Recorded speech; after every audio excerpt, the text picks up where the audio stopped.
నమస్తే, welcome to 99 TV. Harihara Veeramallu HHVM ఒక vibration create చేసిందని చెప్పేసి పబ్లిక్ టాక్. కథ కానీ, కథను నడిపించిన తీరు కానీ, దర్శకత్వం కానీ, పవన్ కళ్యాణ్ ప్రతిభా విశేషాలు కానీ, ఆయన నటనా వైదుష్యం కానీ ప్రేక్షకుల్ని కట్టిపడేశాయి అని చెప్పేసి రివ్యూస్ వస్తున్నాయి. ఏంటి ఆ కథ ఏంటి? ఆ కథని శాంతం చివరిదాకా ప్రేక్షకుడు దాన్ని వదిలిపెట్టకుండా కుర్చీలో కూర్చోటానికి ఆ చేసిన విన్యాసాలు ఏంటి, వీటన్నిటి మీద సమగ్రంగా విశ్లేషించడానికి మనతో ఉన్నారు సీనియర్ జర్నలిస్ట్, సినీ క్రిటిక్ భరద్వాజ్ గారు. నమస్తే భరద్వాజ్ గారు. నమస్తే అండి. సో చాలా హైప్ క్రియేట్ అయింది కదండి హెచ్హెచ్విఎం. అవును, అంటే కన్ఫ్యూజన్ ఉంది మొదట. అసలు ఈ ప్రాజెక్ట్ అవుతుందా, సినిమా రిలీజ్ అవుతుందా అనేటువంటి ఒక కన్ఫ్యూజన్ ఉంది. ఒక దశలో ప్రాజెక్ట్ ఆగిపోయింది అనే ప్రచారం కూడా జరిగింది. ఫైనల్గా రిలీజ్కి వచ్చేస్తుంది, కొద్ది రోజులు ఆయన షూట్లో పాల్గొంటే అయిపోతుంది అన్న దగ్గర నుంచి అభిమానుల్లో కొంచెం ఆశలు చిగురించినాయి. ఇది మొదటి కాస్ట్యూమ్ డ్రామా ఆయనకి, పవన్ కళ్యాణ్కి. ఇప్పటి వరకు ఆయన ఆ టైంకి ఏ క్యారెక్టర్ అవసరమో అది చేసుకుంటూ వెళ్ళాడు. ఎప్పుడూ కూడా ఏ రకమైనటువంటి వేరియేషన్స్ లేవు కెరియర్లో. చిరంజీవి గారికి కూడా అదే జరిగింది. అవును. అందుకని ఒక కాస్ట్యూమ్ డ్రామా చేయాలనే తపరతో ఆయన సైరా అనేటువంటి సినిమా చేశారు. ఇప్పుడు ఈయన కూడా ఒక పీరియాడికల్ డ్రామా ఒకటి చేయాలి, ఒక కాస్ట్యూమ్ డ్రామా చేయాలనే తాపత్రయంతో ఈ సబ్జెక్టుకి ఓకే చెప్పాడు. యాక్చువల్గా ఈ ప్లేస్లో వేదాళం రీమేక్ జరిగి ఉండాలి. ఆ ప్రపోజల్తో వెళ్ళాడు రత్నం గారు. వెళ్ళిన తర్వాత అది దాదాపు ఓకే అవుతున్న టైంలో క్రిష్ గారి దగ్గర నుంచి ఈ ప్రపోజల్ వెళ్ళింది. ఈ కథ చెప్పాడు ఆయన. చెప్పినప్పుడు వీళ్ళు పాన్ ఇండియా మార్కెట్కి ఇది బాగుంటుంది, కొంచెం అంటే మార్కెట్ పెరుగుతోంది కాబట్టి మనం ఇన్వెస్ట్మెంట్ పెంచి వెళ్ళొచ్చు అనే ఉద్దేశంతో మొదలుపెట్టారు ఈ సినిమా. ఇది లైన్ ఏంటంటే కోహినూరు వజ్రానికి సంబంధించి ఒక లైన్ నడుస్తుంది. దీంతోపాటు భారతదేశంలో హిందువులని ముస్లిం రూలర్స్ విపరీతంగా హింసించారు, అంటే మత మార్పిడులను విపరీతంగా ప్రోత్సహించడం మాత్రమే కాదు, బలవంతపు మత మార్పిడులు జరిగాయి. టోటల్గా ఈ దేశాన్ని ఇస్లామీకరణ చేయటం కోసం ఔరంగజేబు తీవ్రమైనటువంటి ప్రయత్నాలు చేశాడు. ఎక్కడా కూడా ఎవరైనా ఇంట్లో పూజ చేసుకున్నా విగ్రహాలు తీసుకెళ్ళి తగలబెట్టారు, పగలగొట్టారు. ఈ సీన్స్ అన్నీ ఉంటాయి దానిలో. ఓకే. అలాగే కొంతమంది ఇళ్లలో లోహపు విగ్రహాలు ఉంటే వాటిని తీసుకెళ్ళి కరిగించేస్తారు. ఇలా ఈ దౌర్జన్యం జరుగుతున్న టైంలో ఈ దౌర్జన్యం నుంచి మతాన్ని కాపాడటం కోసం, మతము ధర్మము రెండు ఒకటే అనేది చెప్తారు. సనాతన ధర్మము, హిందూ మతము, హిందూ ధర్మము ఇవన్నీ మిక్స్ చేసి ఒక దీనిలోకి తీసుకొచ్చారు, ఒక పదంలోకి తీసుకొచ్చేసారు. కాబట్టి ధర్మం అంటే బ్రాడర్ కాంటెక్స్ట్ లో చూడాలి, కన్ఫైన్డ్ దీంట్లో చూడాలి ఫ్రేమ్. ఇది ఒకటండి. అంటే ఇక్కడ చాలా డివిజన్స్ ఉన్నాయి. అంటే ఒకటిలేండి, ప్రేక్షకుడికి ఎండ్ యూజర్ అదే ఆడియన్స్కి ఇంత డీటెయిల్స్ చేసుకుంటూ వెళ్తే బెనర్ అయిపోతుంది కదా. అలా కదా, అంటే హిందూ మతాన్ని ఆచరిస్తున్నటువంటి వాళ్ళు ఇబ్బందులు పడుతున్నారు అనేది ఎస్టాబ్లిష్ చేయదలుచుకున్నారు. మెయిన్ కాంటెక్స్ట్ అది. ఔరంగజేబ్ అనే అతను ఇస్లాంకి చెందినటువంటి వ్యక్తి, రాజు. ఆయన అంటే ఒక రాజు పరిపాలనలో ప్రజలు సఫర్ అవుతున్నారు అనేది ఒక జనరల్ టాపిక్. ఈ జనరల్ టాపిక్తో అనేక జానపద సినిమాలు చూసాం మనం. కానీ ఈ సినిమాలో అక్కడ మతాన్ని ప్రవేశపెట్టారు. ఒక ముస్లిం రాజు హిందూ ప్రజలని వేధించుట, ప్రజలందరూ హిందువులు, పరిపాలకుడు ముస్లిం, ఆయన వీళ్ళందరినీ వేధింపులకు గురి చేయటం అనేది టాపిక్. ఈ వేధింపులకు గురవుతున్న వాళ్ళల్లో ముస్లింలు కూడా ఉన్నారు అని ఒక చిన్న జస్టిఫికేషన్ సన్నివేశాలు రెండు పెట్టారు. అంటే ఈ జిజియా పన్ను వసూళ్ల కోసం వాళ్ళు హిందువులను వేధిస్తున్న టైంలో కొంతమంది ముస్లిం మహిళలు వచ్చి సానుభూతి తెలియజేస్తారు. ఓకే, అదొక సన్నివేశం. ఆ తర్వాత కరువులో ఒక ముస్లిం కమ్యూనిటీ మాత్రమే ఉన్నటువంటి ఒక గ్రామానికి పవన్ కళ్యాణ్ వెళ్ళి, హరిహర వీరమల్లు వెళ్ళి వాళ్ళని ఆదుకుంటాడు. వాళ్ళకి ఆహారం. పల్నాడు జిల్లా లేదు, ఢిల్లీ దగ్గరలో. ఢిల్లీ దగ్గరలో. ఓకే. అంటే ఈ వజ్రాన్ని వెనక్కి తెచ్చుకోవటం కోసం ఆయన ఢిల్లీ వెళ్తున్నట్టుగా ఒక నెరేటివ్. ఇప్పుడు ఈ ప్రాంతాలు అవి చూపించారా సార్? మన ఒకప్పటి గుంటూరు జిల్లా, ఇప్పుడు పల్నాడు జిల్లా, కల్లూరు, లేదు నదీ లేదు, తీరం. మచిలీపట్నంలో మొదలవుతుంది కదా. మచిలీపట్నం పోర్ట్లో పవన్ కళ్యాణ్ ఎంట్రీ, అది చూడగానే మీకు పుష్పాలో జపాన్ ఎయిర్పోర్ట్లో యుద్ధము, ఆ గొడవ దాదాపు అలాగే నడుస్తుంది. రెప్లికేట్ అయిందా అది? ఆల్మోస్ట్ రెప్లికేట్ అయినట్టుగా అనిపించింది. ఇది ముందా అది ముందా అనేది పక్కన పెట్టేస్తే ఇది కూడా 5 ఏళ్ల క్రితం సినిమా. అలాంటి ఒక హార్బర్లో యుద్ధము అనేటువంటి ఒక సన్నివేశంతో ఈయన ఎంట్రీ ఉంటుంది. అయితే దీనికంటే ముందు ఆ వజ్రం దొరకటం అనేటువంటి సీన్ కొల్లూరు మైన్స్లో వాళ్ళ ఒక చిన్న పిల్లాడు ఆ వజ్రాన్ని తీస్తాడు. ఆ వజ్రం తీసినటువంటి పిల్లాడి నుంచి ఇంకోళ్ళు ఎవరో లాగేసుకుంటారు. అది గోల్కొండ నవాబులకు చేరటం అనేది నడుస్తుంది. తానిషా బ్యాచ్కి. అయితే ఇక్కడ కన్ఫ్యూజన్ ఏంటంటే ఆ కథ టైం లైన్కి సంబంధించి వాళ్ళు చెప్పినటువంటి టైం లైన్ ప్రకారం చూస్తేనేమో హరిహర వీరమల్లు 1300 ప్రాంతాల్లో ఉండాలి. ఔరంగజేబు 1600 ప్రాంతంలో వచ్చాడు. 300 ఏళ్ళ తర్వాత వచ్చాడు. ఇక్కడ చార్మినార్ కట్టింది ఒక టైం 1500 ఆ టైంలో బిల్డ్ అయింది. ఈ కథలో చార్మినార్ దగ్గర ఒక యుద్ధ సన్నివేశం ఉంది. ఇలా కొన్ని చరిత్రకు సంబంధించినటువంటి గందరగోళాలు ఉన్నాయి సినిమాలో. అయితే ఇక్కడ ప్రధానంగా తను ఎస్టాబ్లిష్ చేయదలుచుకుంది ఏంటంటే కథలో ఇక్కడ దొరలు పీడిత ప్రజల్ని, అంటే ప్రజల్ని పీడిస్తున్న వాళ్ళు దొరలే. ఈ దొరల్ని ఇక్కడ ఉన్నటువంటి గోల్కొండ నవాబులు పీడిస్తున్నారు. గోల్కొండ నవాబు ఢిల్లీ సుల్తాన్ కింద బానిస, కప్పం కట్టుకోవాలి. వాళ్ళు ఈయన్ని వేధిస్తున్నారు. ఇది వరుస క్రమం అని చెప్పేసి క్యాస్కేడింగ్ అన్నమాట, వేధింపుల క్యాస్కేడింగ్. ఇది అదే ఒక డైలాగ్ ఉంది సినిమాలో. అయితే ఇక్కడ ఇంకొక విచిత్రమైన విషయం ఏంటంటే గోల్కొండ నవాబులకి ఔరంగజేబుకి ఒక ఘర్షణ నడిచింది చరిత్రలో. అది వాస్తవమే, ఘర్షణ నడవటం. వీళ్ళు యాక్సెప్ట్ చేయలేదు ఆయన్ని. అంటే దక్కన్ పీఠభూమిలోకి ఆయన ఎంటర్ కానివ్వకూడదు అని. మహారాష్ట్ర దగ్గర నుంచి దక్షిణాపదం అంటే మహారాష్ట్ర కూడా కలుస్తుంది. వింధ్య పర్వతాల యువతలంతా దక్షిణమే కదా సార్, దక్షిణాపదం అనుకుంటే మహారాష్ట్ర కూడా మహారాష్ట్రతో కలిపినటువంటి దక్షిణాపదం అనే మాట పెరియార్ కూడా అన్నాడు. కాబట్టి ఆ లైన్స్లో చూస్తే ఈ దక్షిణాపథం కంట్రోల్లోకి తీసుకోవడం కోసం ఆయన చాలా యుద్ధం చేశాడు. మహారాష్ట్రలో చేసింది అది. చివరికి అక్కడే చచ్చిపోయాడు ఆయన. అక్కడ పీఠం వేసుకుని కూర్చుని వీళ్ళతో కూడా ఘర్షణ పడ్డాడు. గోల్కొండలో కొన్ని మసీదులు కూల్చడం లాంటి పనులు కూడా చేశాడు ఆయన, ఔరంగజేబు. సో ఈ ఘర్షణ ఉన్నప్పుడు వీళ్ళు ఆయన బానిసత్వం ఉండేది. అంటే వీళ్ళు కప్పం చెల్లించేవాళ్ళు, ఘర్షణ పడేవాళ్ళు. ఇప్పుడు మహారాష్ట్రలో ఉన్నటువంటి సంస్థానాధీశులతో కూడా అదే కదా గొడవ ఆయనకి, ఔరంగజేబుకి. మీరు స్వతంత్రం ప్రకటించుకోవద్దు అనేది ఆయన గొడవ శివాజీతోనే కదా, అందరితోనూ ఆ గొడవ అదే.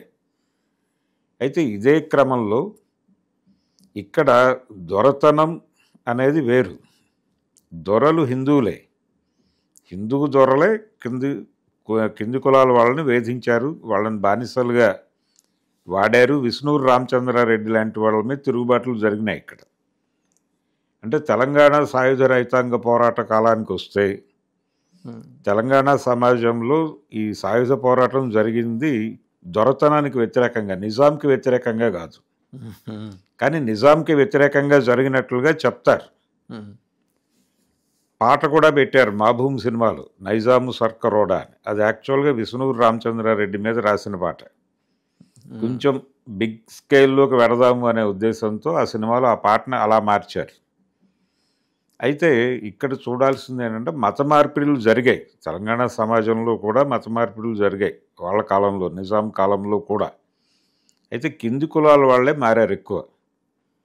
ఈ కింది కులాల వాళ్ళు మతం మారిన ప్రతిసారి వాళ్ళు పనిలోకి పిలిచేవాళ్ళు కాదు దొరలు.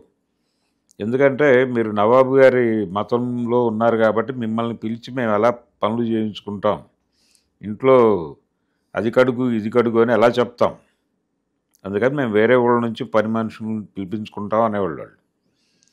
వీళ్ళకి ఆ అంజుమన్ కార్యక్రమం జరిగినప్పుడు ఇచ్చినటువంటి బియ్యము ఇవన్నీ అయిపోయేవి. మరి రోజువారీ భుక్తి ఎలాగా అంటే మీరు మతం మారితే మళ్ళీ మేము పనిలో పెట్టుకుంటాం.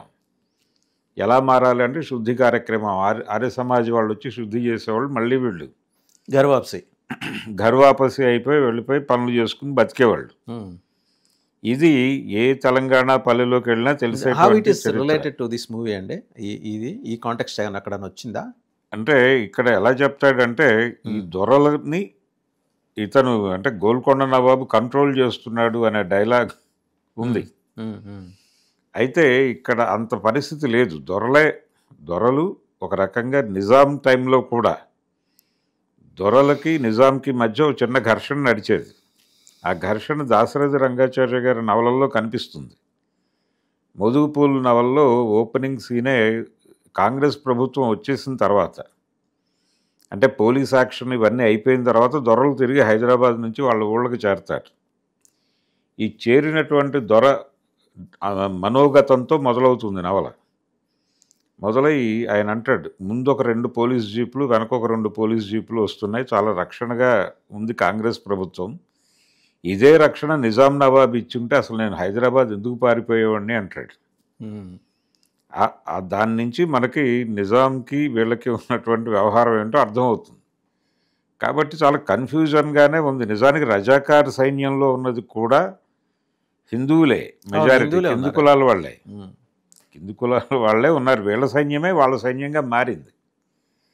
సో ఈ కన్ఫ్యూజన్ ఉంది. కానీ దీన్ని ఏం చేశారంటే ఏకమొత్తం చేసి ముస్లిం రూలర్సు, హిందువులు ఇన్ టోటల్ అందరూ సఫర్ అయిపోయారు. ఒక పూజ జరుగుతూ ఉండగా అక్కడికి ఔరంగజేబు సైన్యం వచ్చేసి మొత్తం వాళ్ళందరినీ చితక్కొట్టేసి ఆ మొత్తం ఆ యజ్ఞవాటికలు అవన్నీ తవ్వేసి వెళ్ళిపోతారు. అంటే ఆ సన్నివేశం ఎలా తీసాడంటే, మనకి రామాయణంలో రాక్షసులు వచ్చేసి ఈ యజ్ఞవాటికలో పైనుంచి మాంసం అవి పడేయటం ఇవన్నీ పౌరాణిక చిత్రాల్లో అదే స్కేల్లో తీశారు. ఇలాంటిది సబ్జెక్టుకు సంబంధించిన కొంత గందరగోళం ఉంది సినిమాలో. అయినప్పటికీ and how could the director connect Harihara Veeramallu of 1300 to 1600s Aurangzeb? అంటే ఒక లైన్ అనుకున్నాడు అతనికి ఎక్కడో చదువు అంటే, లేకపోతే ఇంకొక హరిహర వీరమల్లు 1600sలో ఉన్నాడా? ఆ పాసిబిలిటీ ఉంది కదా. మన పులకేసులు చాలామంది ఉంటారు కదా. పులకేసులు ఉన్నా కానీ ఇక్కడ హరిహర వీరమల్లు అనే క్యారెక్టరే ఫిక్షన్ క్యారెక్టర్ అని చెప్పారు వీళ్ళు. చెప్పారా? అది డిస్క్లైమర్ చెప్పారు. కాకపోతే వాళ్ళు చెప్పిన టైం లైన్, వాళ్ళు ఎవరినైతే అక్కడ ప్రభువుగా చూపిస్తున్నారు, ఔరంగజేబుని చూపించారు. ఇక్కడ తానిషా కంటే ముందు జరిగినటువంటి వ్యవహారంగా నడుస్తుంది ఇక్కడ. ఓకే. సో ఇవన్నీ చూసినప్పుడు టైం విషయంలో వీళ్ళు పెద్దగా సీరియస్గా పట్టించుకోలేదు అనేది అయితే అర్థమవుతుంది. ఈ కోహినూరు దొరికిన టైము ఇవన్నీ క్యాలిక్యులేట్ చేసుకుంటూ వెళితే చరిత్రకు సంబంధించిన కొంత గందరగోళం ఉంది. అయితే ఇవన్నీ పక్కన పెట్టేస్తే సినిమా ఇవన్నీ ఉన్నప్పటికీ పవన్ కళ్యాణ్ ఉన్నాడు అక్కడ. పవన్ కళ్యాణ్ ఉన్నాడు. అతను దొంగగా ఓపెన్ అవుతాడు. అంటే ఒక రాబిన్ హుడ్ తరహా క్యారెక్టర్లో ఓపెన్ అవుతాడు.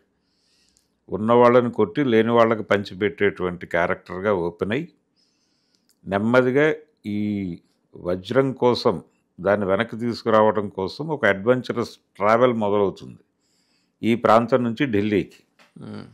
ఈ ప్రయాణంలో వీళ్ళు ఎదుర్కొన్నటువంటి బాధలు, కష్టాలు, అదొక అడ్వెంచరస్ డ్రామాగా నడపాలనుకున్నాడు ఆయన, డైరెక్టర్ గారు. వెళ్ళి అక్కడ ఔరంగజేబుతో యుద్ధం. ఇది యాక్చువల్గా ఒకటే భాగం సినిమా, ఒకటే సినిమాగా తీయాలనుకున్నది. అనుకోకుండా 2 భాగాలు చేశారు. రెండో పార్ట్ ఎప్పుడు ఉంటుంది? అదే సీక్వెల్ మేబీ ఇంకా టైం పడుతుందండి. ఇంకో 2 years ఈజీగా పడుతుంది వీళ్ళు చెప్తున్న ప్రకారం, తీస్తున్న ప్రకారం. అయితే ఈ సినిమాలో ఈ కథని జానపద తరహాలో చెప్పే ప్రయత్నం చేశారు. సోషియో ఫ్యాంటసీయా లేకపోతే పూర్తిగా జానపదమా? జానపద ధోరణిలోనే, ఫోక్లోర్ సినిమా లాగానే కనిపిస్తుంది. కాకపోతే కొంచెం చారిత్రక నేపథ్యాలు ఉన్నాయి. ఇప్పుడు సర్దార్ పాపారాయుడు అనే సినిమాలో పాపారాయుడు క్యారెక్టర్ ఫిక్షనే, కాకపోతే చుట్టూ కనిపించే వాతావరణం వాస్తవం. బ్రిటిష్ ప్రభువులు ఉండటము, ఇక్కడ ప్రజల మీద అణిచివేత విధానాలు అవలంబించటం, ఒక హింసా మార్గం, ఒక అహింసా మార్గం, ఇవన్నీ నడుస్తాయి ఆ సినిమాలో. చరిత్రకు సంబంధించినటువంటి డీవియేషన్స్ ఉండవు. ఒక రెవల్యూషనరీ క్యారెక్టర్ ఫిక్షన్ పెట్టుకుని ఆ క్యారెక్టర్ని పెట్టి సినిమాని నడిపేశాడు దాసరి నారాయణరావు గారు. ఇక్కడికి వచ్చేసరికి వీళ్ళు ఈ సనాతన ధర్మము పరిరక్షణ ఈ ప్రెజర్లో కొన్ని సన్నివేశాలు కొంచెం ఓవర్గా నడిచినప్పటికీ సినిమా అనేది వాళ్ళకి ఒక జానపద కథగా చెప్పాలనుకున్నారు కాబట్టి ఈ జనరేషన్ ఆడియన్స్ అనేక ఇంగ్లీషు సినిమాలకి వీటన్నిటికీ ఎక్స్పోజ్ అయి ఉన్నారు. కాబట్టి టెక్నికల్గా వీళ్ళు చాలా కోరుకుంటారు. వీళ్ళ కోరికలు తీర్చే పద్ధతిలో అక్కడ టెక్నికల్ ఇది లేదు. కథ డామినేట్ చేసిందా లేకపోతే ఈ కథని కథకి పవన్ కళ్యాణ్ డామినేట్ చేశారా? లేదండి, పవన్ కళ్యాణ్ వలన ఆ కథ ఇబ్బంది పడింది. అంటే పవన్ కళ్యాణ్ ఈ సబ్జెక్ట్ చెయ్యాలి అనుకున్నప్పుడు దానికి తగిన సమయం కేటాయించి ఉండాలి. Okay, because of his tight schedules. అదే ఆ టైట్ షెడ్యూల్ ఉన్నప్పుడు ఈ కథ వదిలిపెట్టేయాలి. వదిలిపెట్టలేదు, వీళ్ళు ఆయన వదిలిపెట్టలేదు. ఓకే, వదిలిపెట్టకుండా పవన్ కళ్యాణ్ కన్విన్స్ అయిపోయారా ఈ కథ? అంటే వాళ్ళు డైరెక్టర్స్ వీళ్ళందరూ అడగటం వల్ల తప్పనిసరి చేసినట్టు అనిపించి ఆయనకి తప్పనిసరి అయి ఉండొచ్చు. ఆయన్ని ఈ టాపిక్ ఉంది, మీరు జనరల్గా మాట్లాడుతున్నటువంటి ఈ ధార్మిక విషయాలు కూడా బలంగా చెప్పచ్చు ఈ కథలో అని చెప్పి ఆయన కన్విన్స్ అనేది ఆయన్ని కన్విన్స్ చేశారు. రెండోది ఈ సబ్జెక్టుకి పాన్ ఇండియా మార్కెట్ ఉంది అని వాళ్ళని పాన్ ఇండియా మార్కెట్ అయితే ఉంది. ఎందుకంటే మీరు చూసారు కదా, ఇటీవల మనం ఆయన సంభాజీది మూవీ చూసాం. అయితే ఇక్కడ ప్రాబ్లం ఏమైందంటే టెక్నికల్గా చాలా వీక్గా ఉంది సినిమా. బట్ అంటే ఇఫ్ యూ కుడ్ కంపేర్ అండి, చావా కూడా మీరు చూసే ఉంటారు. చూసాను. మీరు చెప్తున్నవన్నీ ఆల్మోస్ట్ అక్కడ నడిచినవి ఇక్కడ ఎక్కువ అయినట్టు కనిపిస్తుంది. అవును, ఆల్మోస్ట్ అలాంటిది ఒక ప్రక్రియ నడిచినట్టుగా. అంటే ఉన్నప్పటికీ కూడా టెక్నికల్గా సినిమా సౌండ్గా ఉండుంటాయి. అంటే థియేటర్లో కూడా రెండు కథల్ని మీరు ఎట్లా కంపేర్ చేస్తారు? ఏ రెండు కథలు? చావాని దీన్ని హరిహర వీరమల్ని అంటే రెండు విభిన్న కాలాలకి విభిన్న ప్రాంతాలకి చెందినవి అండ్ విభిన్న నేపథ్యాలకి చెందినవి. అవును. చావా అనే మూవీలో Sambhaji is a real character జరిగిందే. ఆయన్ని ముక్కలుగా నరికి జంతువులకి విసిరేసిన క్రూరత్వాన్ని ఔరంగజేబు ఎలా ప్రదర్శించాడు, సరే అక్కడ దాకా వెళ్ళి అక్కడ ఆపాడు అనుకోండి. బట్ ఇక్కడ ఏంటంటే అది ఏకకాలంలో జరిగిన సంఘటన. ఔరంగజేబు సజీవంగా ఉన్నప్పుడు జరిగింది. సరే, Aurangzeb in the later stage Tarabai చేతిలో పరాభవానికి గురై వెళ్తూ చచ్చిపోతాడు. న్యాచురల్ డెత్ ఆయనది. 87 ఏళ్ళు 92 ఏళ్ళు అక్కడే చనిపోయాడు. మహారాష్ట్రలో అక్కడే సమాధి ఉంది అయింది. అది అదొక్కటి అడుగుతాడు తారాబాయిని, నాకు ఆ గౌరవం ఒకటి ఇమ్మని అడుగుతాడు. సో ఆ గౌరవం దక్కుతుంది ఆయనకి. ఇప్పుడు దాని మీద మళ్ళీ కాంట్రవర్సీ. సరే, అది పక్కన పెడితే హరిహర వీరమల్లు అనే ఒక క్యారెక్టర్ 1300 నాటి క్యారెక్టర్ని 1600 నాటి క్యారెక్టర్ తోటి ఈ టైం లైన్ని మెర్జ్ చేసే విషయంలో డైరెక్టర్ కన్ఫ్యూజ్ అయ్యాడు. అంటే వీళ్ళు అలా ఆలోచించలేదండి. వీళ్ళు ఫిక్షన్ అనే పద్ధతిలోనే వెళ్ళారు. కాలానికి అతీతమైన ఫిక్షన్, అతీతమైనటువంటి ఫిక్షన్ అనే పద్ధతిలోనే వెళ్ళి ఇన్ని విషయాలు చెప్పేసరికి ఇన్ని విషయాలు వాళ్ళు అనుకోకుండా రకరకాల అంశాలు తీసుకుని దానిలో వేస్తూ వచ్చారు. ఈ వేసే క్రమంలో వీళ్ళకి ప్రాబ్లం ఎక్కడొచ్చిందంటే ఈయన టైం కేటాయించడం అనే దగ్గర ప్రాబ్లం మొదలైంది. ఇది 5 ఏళ్ల క్రితం అనుకున్నటువంటి సబ్జెక్టు ఆయన ఓకే చేసిన తర్వాత షూటింగ్ మొదలవలేదు. అంటే చాలా తక్కువ మాత్రమే తీశాడు. ఓకే, చాలా తక్కువ. అంటే జస్ట్ 20% ఏమన్నా షూట్ చేసి ఉంటాడు అంతే. మిగిలిందంతా వీళ్ళు చేసుకున్నదే. జ్యోతికృష్ణ వీళ్ళు చేసింది. సబ్జెక్టు ఓకే చేయటం వరకు ఆయన ఉన్నాడు, కృష్ణున్నాడు. నిజానికి ఆయనకు ఒక పద్ధతి ఉంది ఆయన టేకింగ్. అంటే గతంలో ఆయన 2-3 ఇలాంటి గౌతమిపుత్ర శాతకర్ నేను సినిమా చేశాడు ఆయన బాలకృష్ణతో. ఆ సినిమా కావచ్చు, ఆ కంచె అని ఒక సినిమా తీశాడు ఆయన, సెకండ్ వరల్డ్ వార్ నేపథ్యం. ఈ సినిమాలన్నీ జార్జియాలో తీశాడు ఆయన. అంటే న్యాచురల్ లొకేషన్స్లో సినిమా తీశాడు. ఆ లొకేషన్స్ని విఎఫ్ఎక్స్ తక్కువ పెట్టుకుని మ్యాచ్ చేయటం అనేది ఆయన ప్రోగ్రామ్. దానివలన ఏమవుతుందంటే ప్రేక్షకుడి కంటికి కొంత రిలాక్సేషన్ దొరుకుతుంది. ఇది కన్నప్పలో కూడా ఇదే వాడారు. అయితే ఈ పద్ధతి మణిరత్నం గారు పొన్నియిన్ సెల్వన్ కూడా అలాగే తీశాడు. ఈ ఒరిజినల్ లొకేషన్స్ లాంటి లొకేషన్స్లోకి వెళ్ళి షూట్ రీక్రియేట్ చేసి వాటిని విఎఫ్ఎక్స్తో మ్యాచ్ చేసుకుంటూ వెళ్ళటం అనేది ఒక మంచి పద్ధతి, టోటల్గా విఎఫ్ఎక్స్ మీద ఆధారపడకుండా. అయితే విఎఫ్ఎక్స్ మీద ఆధారపడదలుచుకున్నప్పుడు షూట్లో చాలా కేర్ తీసుకోవాలి, దానికి అనుగుణమైనటువంటి స్టూడియోల్లో జరగాలి అది. ఇక్కడ హరిహర వీరమల్లుకి వచ్చిన ప్రాబ్లం ఏంటంటే న్యాచురల్ లొకేషన్స్లోకి కథను తీసుకెళ్ళి నడపడానికి ఈయన టైం ఇవ్వలేదు పవన్ కళ్యాణ్. అంటే బికాజ్ ఆఫ్ ఈయనకు ఉన్నటువంటి ప్రోగ్రాంలో భాగంగా ఆ ఛాన్స్ లేకపోయింది. అలాగే ఈ ఎక్విప్డ్ స్టూడియోలకు వచ్చి పనిచేసే పరిస్థితి టైం కూడా లేదు ఆయనకి లేదు. ఆయన కోసం అక్కడే ఒక స్టూడియో క్రియేట్ చేశారు. ఆ క్రియేట్ చేసినటువంటి స్టూడియో కెపాసిటీకి ఈ విఎఫ్ఎక్స్ స్థాయికి మ్యాచ్ అవ్వలేదు, అంతరం వచ్చేసింది అక్కడ. ఆ మ్యాచ్ కాకపోవడంతో పవన్ కళ్యాణ్ కనిపించినటువంటి ప్రతి సన్నివేశం అది చాలా కృత్రిమంగా కనిపిస్తుంది. ఆయన గుర్రం ఎక్కగానే చాలా గందరగోళం, అంటే చూసే ప్రేక్షకులకి ఏం చూస్తున్నాం మనం, ఇది ఏదన్నా పాతకాలపు కార్టూన్ చూస్తున్నామా అనే అనుభూతి. అంటే ఈ జనరేషన్ ఆడియన్స్ ఎక్స్పోజ్ అయి ఉన్నటువంటి టెక్నాలజీకి ఏమాత్రము సంబంధం లేని అధపాతాళంలో ఉంది అది. చాలా సీరియస్ అబ్జర్వేషన్ అయితే మీది. దాంతో సినిమా అంటే చూస్తున్నటువంటి ఆడియన్స్ చాలా ఇబ్బందికి గురయ్యారు. పవన్ కళ్యాణ్ చూశాడు ఆ సినిమా, చూసిన తర్వాత దాని గురించి ఆయన ఒక పాజిటివ్ ప్రమోషన్ చేశాడు. అంటే ఒక ప్రెస్ మీట్ పెట్టాడు, హైదరాబాద్లో ఒక ఈవెంట్ జరిగింది, వైజాగ్లో ఒక ఈవెంట్ జరిగింది. నిజానికి జాతీయ స్థాయిలో కూడా ఒక ఈవెంట్ జరపాలి అనుకున్నారు. యోగి ఆదిత్యనాథ్ని గెస్ట్గా పిలిచి అయోధ్యలో చేయాలి అనే ఆలోచన కూడా చేశారు. అదేది వర్కౌట్ అవ్వలేదు. రెండోది, ఇది తెలుగు రాష్ట్రాల వరకే రిలీజ్ పరిమితం అవటం అనేది కూడా చూసాం మనం. ఇలా రకరకాలుగా దాని స్కేల్ తగ్గుతూ వచ్చింది.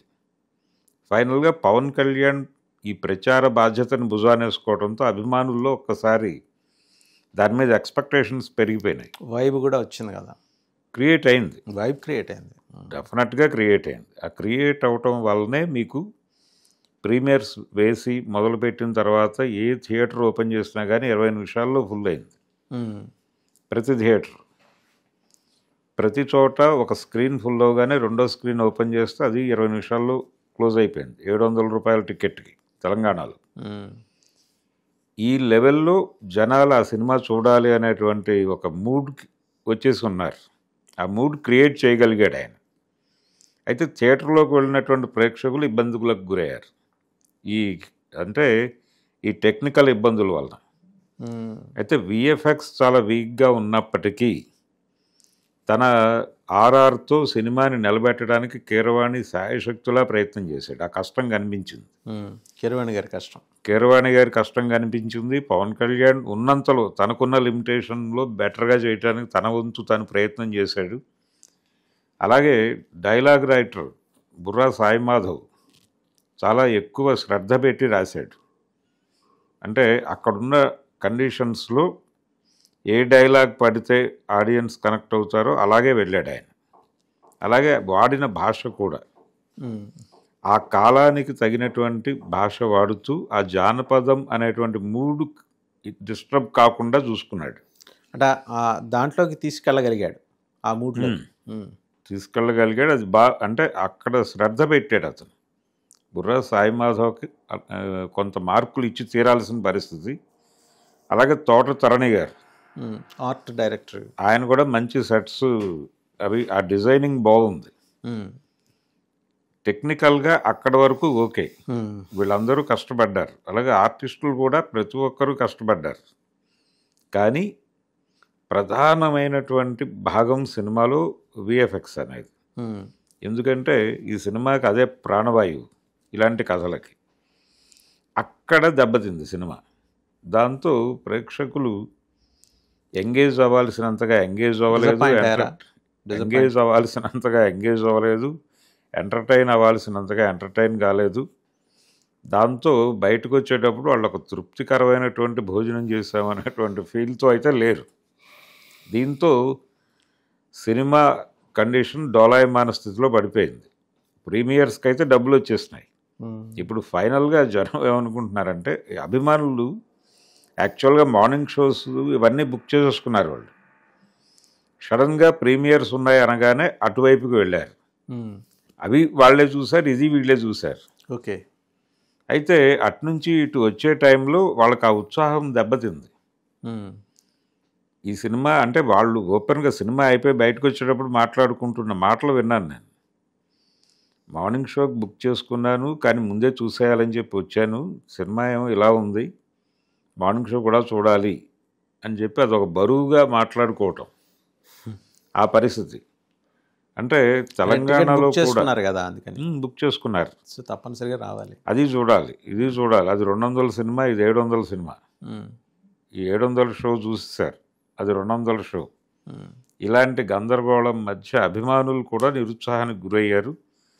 రెండోది, ఈ ప్రీమియర్స్కి వీటికి అంటే పవన్ కళ్యాణ్ ప్రచారం చేయటం వలన వచ్చినటువంటి ఈ వైబ్ క్రియేట్ అవడంతో వీళ్ళందరూ థియేటర్లకు పోటెత్తారు. ఈ పోటెత్తిన వాళ్ళందరూ ఆయన అభిమానులే అన్ని చోట్ల. ఈ అభిమానులే 700 రూపాయలు పెట్టి టికెట్ కొని ఆ సినిమాకి దొరికిపోయామనే ఫీలింగ్తో ఉన్నారు వాళ్ళు. అంటే ఒక రకంగా అభిమానుల్ని ఇబ్బందుల్లో పెట్టాడు పవన్ కళ్యాణ్ అనే పరిస్థితి. కానీ టోటల్ ప్రాజెక్టు ఇంకా బెటర్గానే వచ్చి ఉండేది. అంటే సబ్జెక్టుకి సంబంధించిన సమయం ఇచ్చి ఉంటే డెఫినెట్గా బెటర్ ప్రాజెక్ట్ అయి ఉండేది. అది జరగల. ఇదే జరగనప్పుడు పార్ట్ 2కి ఎలా వెళ్తారు అనేది ఒక డౌట్. ఓకే. ఇది ఒక అంటే పవన్ కళ్యాణ్ క్రేజు, ఇమేజు, ఆయన చాలా గ్యాప్ తర్వాత చేస్తున్న సినిమా కాబట్టి ఒక 2-3 రోజులు హడావిడి ఉంటుంది థియేటర్ల దగ్గర. ఆ తర్వాత పరిస్థితి ఏంటనేది అగమ్య గోచరమే. ఇది టోటల్గా హరిహర వీరమల్లుకి సంబంధించినటువంటి వ్యవహారం. And how do you rate the artist అండి? అంటే పవన్ కళ్యాణ్ గారిది ఎలాగో చెప్పారు, ఇంకా కో ఆర్టిస్టులు అంటే సునీల్ వీళ్ళందరూ ఉన్నారండి. వీళ్ళందరూ ఉన్నారు. ప్రతి ఒక్కరూ వారికి ఇచ్చినటువంటి క్యారెక్టర్ని వారి పరిధిలో వారు చేశారు. అలాగే సత్యరాజ్ ఈ సినిమాలో ఈ సనాతన ధర్మ పరిరక్షణ కోసం ఏర్పాటు చేసినటువంటి ఆ గురుకులం తాలూకా గురువు ఆయన, ఆచార్యుడు. అలాగే బాబీ డియోల్ వచ్చేసి ఔరంగజేబ్ చేశాడు. ఆయన ఆల్రెడీ యానిమల్ ఈ సినిమాల్లో చాలా క్రూయల్గా ఉన్నాడు. అదే క్రూయాలిటీ ఇందులో కూడా ప్రదర్శించాడు ఆయన. ఆయనకి ఇలాంటి క్యారెక్టర్స్ ఇంకా ఉన్నాయి. ఆల్రెడీ ఇంకో 2-3 తెలుగు సినిమాల్లో ఇలాంటి పాత్రలకే బుక్ అయి ఉన్నాడు ఆయన. సో ఆయన మంచి పెర్ఫార్మెన్సే ఇచ్చాడు. తర్వాత దీనిలో ప్రత్యేకంగా చెప్పుకోవాల్సింది ఏంటంటే కోట శ్రీనివాసరావు గారి చివరి సినిమా ఇది. ఓకే. ఇందులో ఒక క్యారెక్టర్ చేశాడు ఆయన. ఈ సినిమాలో ఒక జమీందార్ తండ్రి పాత్రలో కనిపిస్తాడు ఆయన, పెద్దరాజావారుగా కనిపిస్తాడు. 2-3 డైలాగ్స్ ఉన్నాయి. పవన్ కళ్యాణ్తో ఒక సన్నివేశం ఉంది. అలాగే పవన్ కళ్యాణ్ని ప్రజెంట్ చేయటం ఇంకొంచెం కేర్ తీసుకుని చేస్తే బాగుండేది అనేది. అంటే ఆ మచిలీపట్నం పోర్టు సన్నివేశాలు ఇవన్నీ నడిచిపోయిన తర్వాత మళ్ళీ ఆయన బాగానే ఉంటాడు. ఏది ఆ ట్రాక్ సెకండ్ హాఫ్లో ఆ ఢిల్లీ ప్రయాణం మొదలుపెట్టే వరకు బాగానే ఉంటుంది. ఆ ఢిల్లీ ప్రయాణం మొత్తంలో వీళ్ళు అడ్వెంచర్ కోసం క్రియేట్ చేసిన సన్నివేశాలన్నీ చాలా పేలవంగా తయారైనాయి. దాంతో పవన్ కళ్యాణ్ ఉండి ఏమీ చేయలేని పరిస్థితి, ఏ ప్రభావము వేయకుండా అలా నడిచిపోయింది. చివరికి వాళ్ళు చాలా ప్రభావవంతంగా ఉంటుంది అనుకుని క్రియేట్ చేసినటువంటి ఔరంగజేబ్ హరిహర వీరమల్లుల మధ్య ఫైట్, అది కూడా చాలా పేలవంగానే నడిచింది వీక్ విఎఫ్ఎక్స్ వలన. అది టోటల్గా హరిహర వీరమల్లు. మ్యూజిక్ అండి, మ్యూజిక్ ఎట్లా ఉంది? మ్యూజిక్ చాలా బాగుందండి. కీరవాణి పాటలు అంటే ఈ మధ్య కాలంలో మనం సినిమాల్లో పాటలు ఊహించటమే మానేస్తున్నాం. అవునవును, అందుకని చివర్లో అడిగాయి ప్రశ్న. కానీ ఈ సినిమాలో పాటలు బాగున్నాయి. పాటలు బాగున్నాయి, మ్యూజిక్ బాగుంది, కీరవాణి కంట్రిబ్యూషన్ బాగుంది ఈ సినిమాకి. ఇప్పుడు ఈయన సపోర్టింగ్ యాక్ట్రెస్గా వచ్చింది కదా, ఆమె రోల్ నిధి అగర్వాల్ది కీలక పాత్రే సినిమాలో. కీలక పాత్ర. ఆ అమ్మాయి తన పద్ధతిలో తనకి డైరెక్టర్ గారు చెప్పిన పద్ధతిలో వెళ్ళిపోయింది అంతే. అంటే హీరోయిన్ క్యారెక్టర్ ఆవిడ, హీరోయిన్ క్యారెక్టర్ ఫీమేల్ లీడే. దానికి కూడా ఒక పాత జానపద సినిమా నుంచి రెఫరెన్స్ తీసుకుని వాడారు. ఏది హిందీయా? ఒక తమిళ్ జానపదం నుంచి రెఫరెన్స్ తీసుకుని వాడారు. అంటే హీరోని మోసం చేయటం కోసం హీరోయిన్ ప్రయత్నం చేయటం, ఈ రెఫరెన్స్లు కొన్ని వాడారు. అది బాగానే వర్కౌట్ అయింది. ఆడియన్స్లో ఒక క్యూరియాసిటీ క్రియేట్ చేయడం కోసం చేసిన గిమ్మిక్ అది. ఆ సినిమాలు ఈ జనరేషన్ వాళ్ళకి ఎలాగూ తెలిసి ఉండవు అనే ధైర్యంతో కూడా వెళ్ళారు, నమ్మకంతో. అలా అంటే వాళ్ళు ఏదో చాలా పెద్ద ఇది చేద్దాం అనుకున్నారు. అంటే మనకు ఒక పాత సామెత ఉంది, ఏదో చేయబోతే ఇంకేదో అయిందని. అయ్యవారిని చేయబోతే హరిహర వీరమల్ల అయింది అన్నట్టు అయిపోయింది ఇక్కడ పరిస్థితి. వాళ్ళ ఎఫర్ట్లో తప్పుందని నేను అనుకోవట్లేదు.